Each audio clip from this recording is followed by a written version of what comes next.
My name is Nicholas Hunsaker. I am the youngest son of Maurine Hunsaker. I was 18 months old when my mom was kidnapped, brutally murdered over $70. I have no memories of my mom.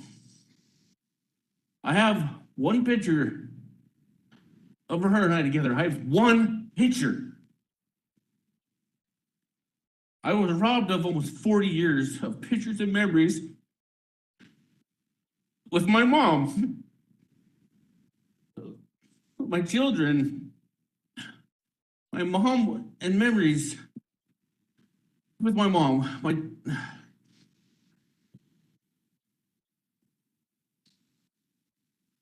My mom's grandchildren will never know how much their grandmother would have loved them. They too have missed out on so many memories and so many pictures.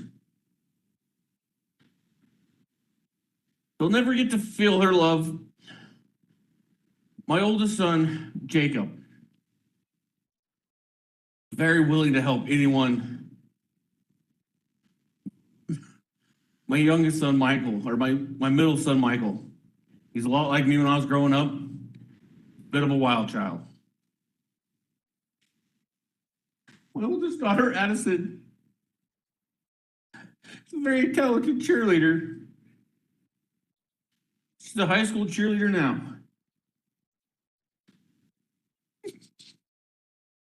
She probably would have been up there on one of my mom's favorite grandchildren. Because my mother was born on the 28th. Addison was born on the 23rd. We all know what day that is. So I had a horrible thing happen to me on the 23rd. And I had an amazing thing happen to me on the 23rd. And my youngest son, Eli, definition of an old soul. Never met someone he didn't want to talk to and he won't bring up.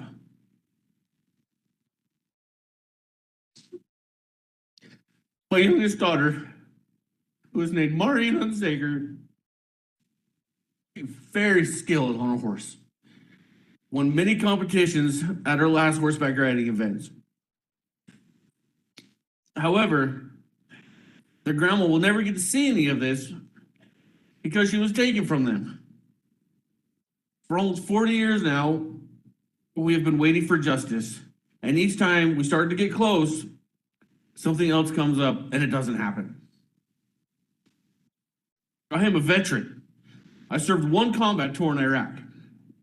I have seen things that no person should ever see in their life. I spent a year in a hostile area where I never knew if each breath would be my last.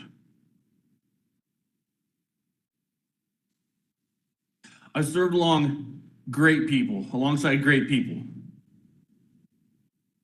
All of us over there were fighting for the same thing, freedom and justice. If I would have done what this man did to my mother to an enemy combatant, I would be sitting in Fort Leavenworth for war crimes right now. When I came home from my tour, we unloaded the plane. Our family's in the hangar waiting for us, except for my mom. She wasn't there. She would have been the loudest person there cheering for me. She would have given me the biggest hug, which I never got.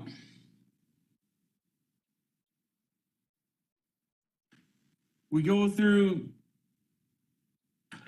everything from this trial to the judges not getting us the justice we deserve for almost 40 years.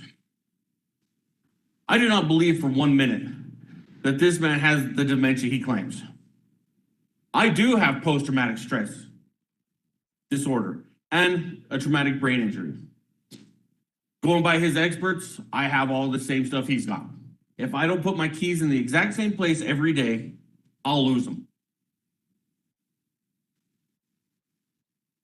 My wife has to tell me numerous times that we have an upcoming event. There's many times where I'll have to ask my wife, even though I know I've already asked her, about an upcoming event we have because I do not know when or where it is.